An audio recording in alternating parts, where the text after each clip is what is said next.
Hello बच्चों, कैसे हैं सभी लोग। Welcome back to my YouTube channel.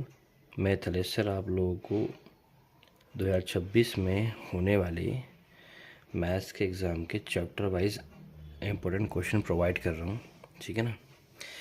तो मैंने फर्स्ट और सेकंड चैप्टर के क्वेश्चंस आप लोगों को डाल दिए हैं यूट्यूब पे वीडियो बनाकर, तो उनको भी आप देख लें। ये चैप्टर नंबर 3 के मोस्ट इम्पोर्टेंट क्वेश्चंस हैं।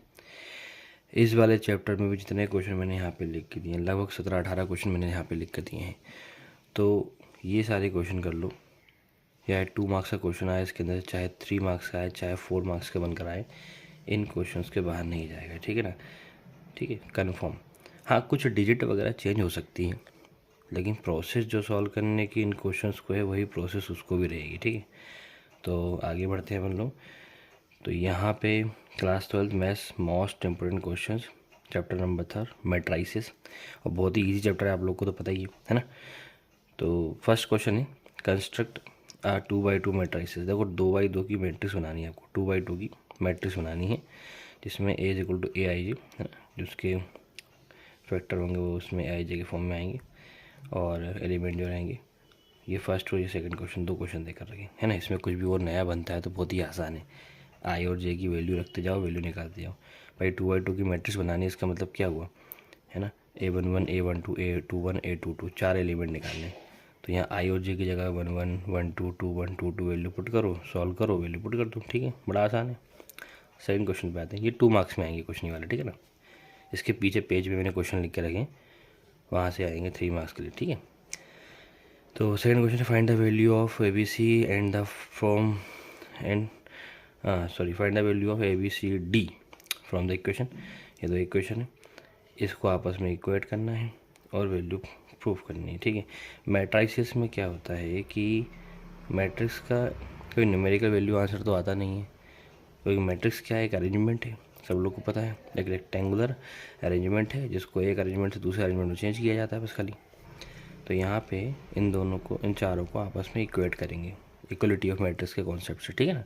तो A - B = -1, 2A + C = 5, 2A - B = 0, 3C + D = 13। तो इन सभी इक्वेशन को, चारों इक्वेशन को सॉल्व करोगे तो अपने आप ABCD की वैल्यू निकल जाएगी, ठीक है। आगे बढ़ते हैं। Find x and y if x + y = x² और y क्या है, यहाँ पे कोई नंबर नहीं है, x और y यहाँ पे मैट्रिक्स हैं, 2 अलग अलग है ना। x और y के हैं 2 अलग अलग मैट्रिसेस हैं। इन दोनों मैट्रिक्स का सम जो है वो ये वाली मैट्रिक्स निकल के आती है, और इन दोनों का जो डिफरेंस है वो ये वाली मैट्रिक्स निकल के आती है। तो दोनों का सम और दोनों का डिफरेंस दिया, दोनों का आपस में सॉल्व करके आपको x और y अलग अलग इंडिविजुअल मैट्रिक्स फाइंड करनी है, ठीक है ना। चलो आगे बढ़ते हैं। Find the value of x and y from the following equations. ये क्वेश्चन बहुत इंपॉर्टेंट है, एक बार लगभग आ चुका है, ये वाला भी आ चुका है। क्वेश्चन नंबर 3 और 4 बहुत इंपॉर्टेंट है। इस 2 के अंदर मल्टीप्लाई करो, दोनों को ऐड करो, इक्वेट करो, वैल्यू निकालो, बहुत आसान, ठीक है। आगे बढ़ते हैं। क्वेश्चन नंबर 5, दोनों क्वेश्चन बहुत काम के हैं, बहुत ही आसान है। दोनों को आपस में ऐड करना है, पहले वाले एलिमेंट से पहले वाला ऐड होगा, दूसरे वाले से दूसरा वाला, तीसरे वाले से तीसरा, चौथे वाले से चौथा वाला ऐड होगा।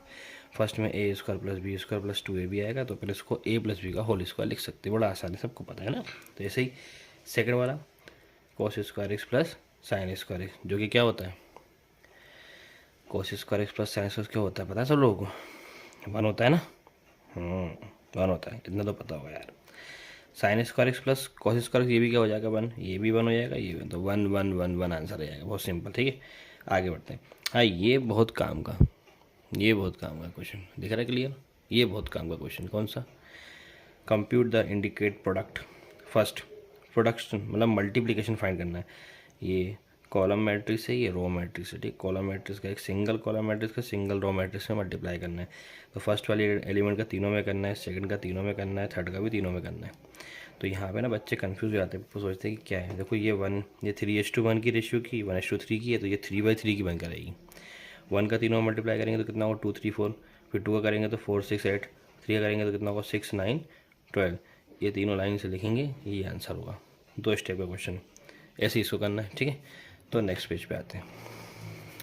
हाँ तो बच्चों, ये रहा हमारा नेक्स्ट पेज, क्वेश्चन नंबर 7, कोस के अंदर मल्टीप्लाई, साइन को मल्टीप्लाई, सॉल्व करके आंसर। ऐसे ही क्वेश्चन नंबर 8, वापस वही x + y x - y, 5x और y की वैल्यू फाइंड करनी है, यहाँ पे भी, यहाँ पे, ठीक है।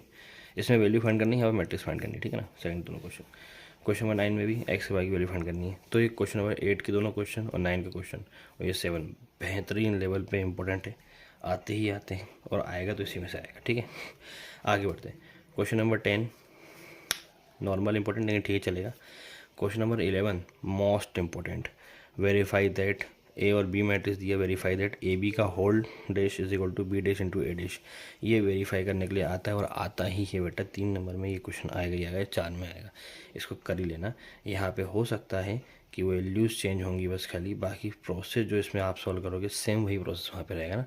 तो मेरी बात मान के इसको सॉल्व कर लेना और ज़रूर से कर लेना, बार बार बोल रहा हूँ कर लेना, आएगा ही आएगा, गारंटी इस बात की, ठीक है।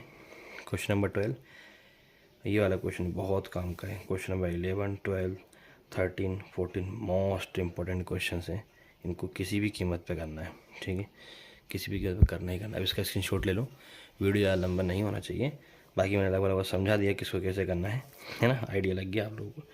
ये वाले क्वेश्चन वेरीफाई करना है, दोनों का इसका एडेश निकालो, मल्टीप्लाई करो, आई के इक्वल आएगा, ठीक है।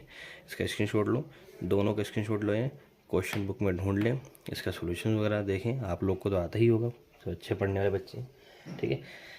और जो बच्चे मॉडरेट हैं, एवरेज हैं, मेरी बात मान लो बेटा, किसी के चक्कर में मत पड़ो, है ना। ऐसा मत ना कि अरे यार कौन भरोसा करे, आएगा नहीं आएगा, बिल्कुल टेंशन मत लो। मैं कोई फालतू क्वेश्चन निकाल कर नहीं दे रहा हूँ, मेरे एक्सपीरियंस निकाल के दे रहा हूँ। पिछले 7 साल का मेरे को एक्सपीरियंस पढ़ाने का है, मेरे यहाँ पे क्वेश्चन हमेशा एग्ज़ाम में आते हैं, ठीक है ना।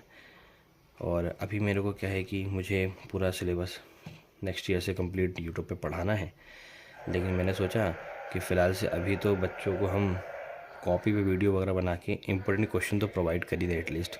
उसके बाद वापस से यूट्यूब जो रहेगा उसमें पूरा कोर्स कंप्लीट डालेंगे, नेक्स्ट ईयर का पूरा सेशन इसमें रहेगा। और जो बच्चे 10th में हैं वो 11th में पढ़ेंगे, जो 11th में है वो 12th में, जो 12th में तो कॉलेज चले जाएंगे, ठीक है ना। तो भाई चलो मिलते हैं नेक्स्ट वीडियो में चैप्टर नंबर 4 के साथ, तब तक के लिए जय श्री राम।